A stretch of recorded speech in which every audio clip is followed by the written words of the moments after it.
నమస్తే, welcome to our channel. నేను మీ ప్రియాంకరావు. జగన్మోహన్ రెడ్డి గారు సందర్భం వచ్చిన ప్రతిసారి పోలవరం గురించి ఒక మాట చెప్తారు. ఏంటి అంటే, మా నాన్నగారి ఆశ పోలవరం ప్రాజెక్ట్ కాబట్టి ఈ ప్రాజెక్ట్ నాకు ప్రాణపదం లాంటిది, నేను దీన్ని ఖచ్చితంగా పూర్తి చేసి తీరుతాను. కానీ పూర్తి చేయలేదు, అది తర్వాత విషయం అనుకోండి. ఈయన 2022లో కూడా రివర్స్ టెండరింగ్ లాంటివి వేయడం కూడా అందరూ చూశారు. దీనివల్ల రాష్ట్రానికి లాభం అని అన్నారు. కానీ జగన్మోహన్ రెడ్డి గారికి లాభం అని చెప్పేసి ఈరోజే తెలిసిందే. అది కూడా ఎలా అంటే, మాజీ వైఎస్ఆర్సీపీ నాయకుడు, ప్రస్తుత టీడీపీలో సీనియర్ నేత అయిన నెహ్రూ గారు ఒక హాట్ కామెంట్స్ చేశారు ఈ పోలవరం ప్రాజెక్టుకి సంబంధించి.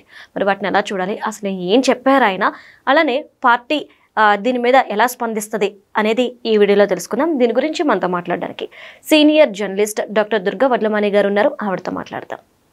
నమస్కారం మ్యామ్. నమస్తే అండి ma'am. Polavaram project reverse tendering జరగడం అందరికీ తెలుసు. ఇదేదో రాష్ట్రానికి అందరికీ మంచి చేస్తుంది అనుకుంటే, దీని ద్వారా జగన్మోహన్ రెడ్డి గారు ఎంత దోచుకున్నారు అనేది ఈరోజు బయటపడింది. మరి ఎలా చూడాలి మేడం? అంటే ఒక రివర్స్ టెండరింగ్ వల్ల పొందిన డబ్బులు ఏవైతే ఉన్నాయో ఆ అంశం ఇవాళ మళ్ళీ జగన్మోహన్ రెడ్డికి రివర్స్ అయింది. రివర్స్ టెండరింగ్ రివర్స్ అయింది. ఎందుకంటే సవ్యంగా వెళ్తున్న దాన్ని రివర్స్ చేసి తనకి బెనిఫిట్ చేసుకున్నాడు ఆయన. ముఖ్యంగా ఏదో పార్టీకి నిధులు తెచ్చుకున్నాడు. సో ఆ విషయం ఇవాళ మనకి జ్యోతుల్ నెహ్రూ బయటపెట్టారు. సరే, జ్యోతుల్ నెహ్రూ దాందే ఉందండి, నిన్నటి వరకు వైసీపీలో ఉన్నారు, ఇవాళ తెలుగుదేశానికి వచ్చారు కదా, ఇలాగే మాట్లాడతారు అని మీరు అనొచ్చు. అంతేగా. అయితే గతంలోనే అంటే జ్యోతుల్ నెహ్రూ ఎప్పుడైతే వైసీపీలో ఉన్నారో అసెంబ్లీలో ఈ పోలవరం ప్రాజెక్ట్ మీద చర్చ జరుగుతుంది అనుకున్నప్పుడు జగన్మోహన్ రెడ్డి గారు జ్యోతుల్ నెహ్రూని పిలిచి, నువ్వు దీనికి సమాధానం చెప్పు, నేను బెంగళూరు వెళ్ళిపోతున్నాను, అప్పటి ప్రతిపక్షంగా ఉన్న చంద్రబాబు నాయుడు గారు చాలా ప్రశ్నలు వేస్తారు, నువ్వు సమాధానం చెప్పు అంటే, నేను చాలా నిబద్ధత కలిగిన నాయకుడిని కనుక ముఖ్యంగా పోలవరం మీద నేను చాలా నిబద్ధతతో ఉన్నాను. ముఖ్యంగా పోలవరం రివర్స్ టెండరింగ్లో అప్పుడు ముడుపులన్నీ కూడా పార్టీకి వెళ్ళాయి, వైసీపీ పార్టీకి, అది నాకు ఖచ్చితంగా తెలుసు అని ఆయన చెప్తూ, ఆ రోజు చంద్రబాబు నాయుడు గారు అడిగిన ప్రశ్నలన్నింటికి నేను సమాధానం చెప్పాను. ఆ తర్వాత చంద్రబాబు నాయుడు గారు నాకు పోలవరం ప్రాజెక్టులో జరిగిన మొత్తం విషయాలు ఏవైతే ఉన్నాయో, అవకతవకలు కావచ్చు, మరొకటి కావచ్చు, ముడుపుల విషయం కావచ్చు, నాకు చూపిస్తే నేను తెల్లబోయాను అన్నాడు ఆయన. ఓకే, ఆధారాలతో చూపించారు ఆయన. చూపించారు. ఓకే. సో అంటే చంద్రబాబు నాయుడు గారు ఒక అంశం మీద మాట్లాడారు, లేదు ప్రశ్నించారు అంటే తన దగ్గర డేటా పెట్టుకోకుండా ఆయన ఎప్పుడూ మాట్లాడరు. ఆయన మస్తకంలోనూ ఉంటుంది, ఆయన పుస్తకంలోనూ ఉంటుంది. ఓకే. కాబట్టి అంటే మనం ఎప్పుడూ కూడా ఒక రాజకీయ నాయకుడిగా ఎదగాలన్నా, ఎవరైనా సరే, ఈవెన్ ఇన్ యువర్ ఫీల్డ్, మీరు ఒక యాంకర్గా ఎదగాలంటే మీ దగ్గర కొంచెం పొటెన్షియాలిటీ ఉండాలి, సబ్జెక్ట్ అప్డేట్స్ ఉండాలి. అట్లాగా రాష్ట్రంలో ఉన్న ప్రాజెక్ట్స్ ఏంటి, ప్రాజెక్ట్స్కి ఎంత ఖర్చు అవుతుంది, నిధులు ఎక్కడి నుంచి వస్తున్నాయి, ఏ రకంగా వస్తున్నాయి, ఎవరు ఇస్తున్నారు, ఎందుకు టెండర్ ప్రక్రియను మార్చేస్తారు వీళ్ళు, ఇందులో ఉండే లూప్ హోల్స్ ఏమైనా ఉన్నాయా, లేదు సజావుగా సాగుతోందా, ఇన్ని అంశాల మీద ఒక వ్యక్తి దృష్టి పెడితే ఎలా ఉంటుంది అంటే చంద్రబాబు నాయుడులో ఉంటుంది. కాబట్టి ఇన్ని జరిగినప్పుడు ఏం జరిగింది, జ్యోతుల్ నెహ్రూ ఏమన్నారు, నేను తెల్లబోయాను ఆ రోజు, ఆ నిధులన్నీ కూడా పార్టీకి వెళ్ళాయి, కానీ ఇది పార్టీకి వెళ్ళిందా, ఈ నిధులు మొత్తం ఎక్కడికి వెళ్ళాయి, చంద్రబాబు నాయుడు గారు చెప్పినట్టుగా అంటే తీసుకోవటం అయితే కరెక్ట్, ముడుపులు అయితే వెళ్ళాయి, ఈ ముడుపులు ఆయన వ్యక్తిగతంగా మళ్లించుకున్నారా, రివర్స్ టెండరింగ్ ఎట్లా చేశాడో రివర్స్ మళ్లింపు ఏమైనా జరిగిందా? కానీ జ్యోతుల్ నెహ్రూ గారు చాలా క్లియర్గా చెప్తున్నారు కదా మేడం, పార్టీకే డబ్బులు వచ్చాయి అని చెప్పేసి.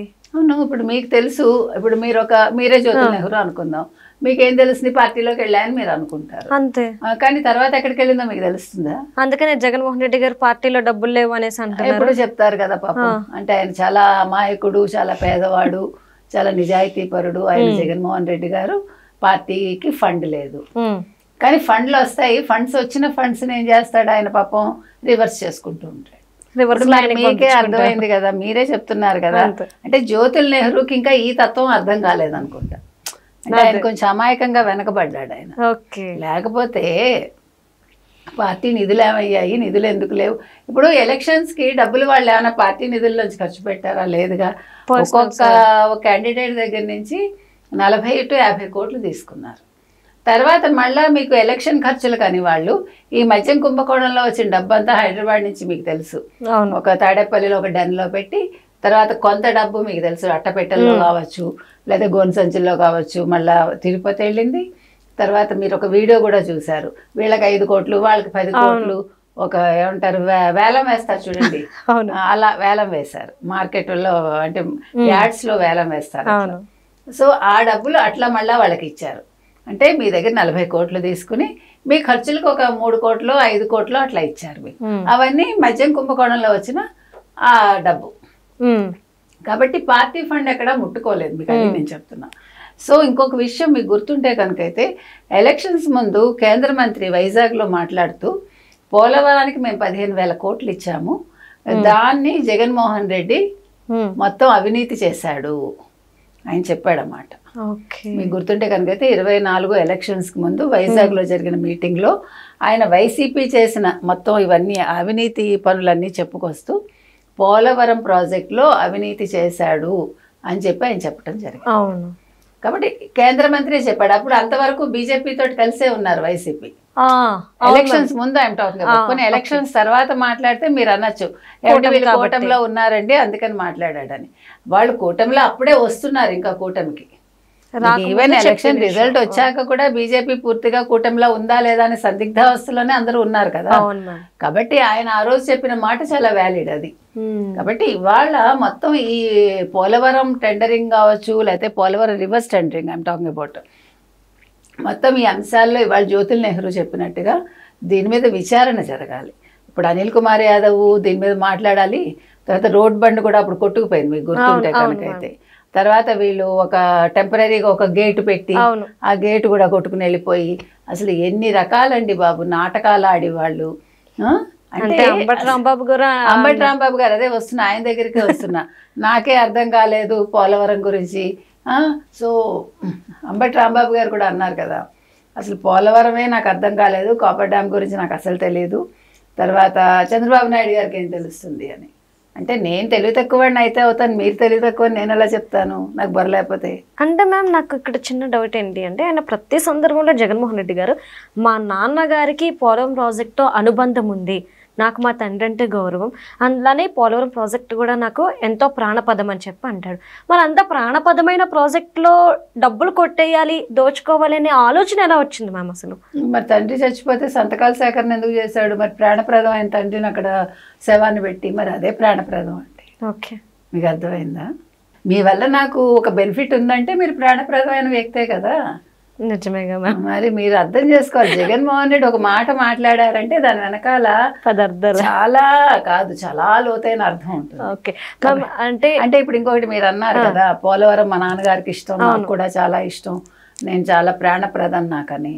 ఆయన ప్రాణప్రదం కాబట్టే రివర్స్ టెండరింగ్ వేసి ఆ రివర్స్ టెండరింగ్ ఇచ్చిన వాళ్ళ దగ్గర నుంచి ముడుపులు తీసుకుని ప్రాణప్రదంగా తన అకౌంట్లో పెట్టుకున్నాడు. మరి టీడీపీ ఇప్పుడు ఎట్లా మ్యామ్ డెసిషన్ ఎలా తీసుకుంటది?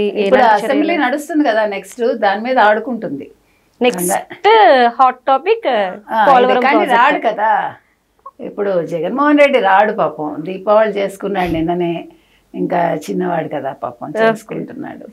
అందుకని ఆయన బెంగళూరులో చేసుకున్నాడు. అది కూడా ఆంధ్ర వాడు వెళ్ళి కర్ణాటక యలహంకలో బెంగళూరు ఆయన ప్యాలెస్ లో దీపావళి చేసుకున్నాడు.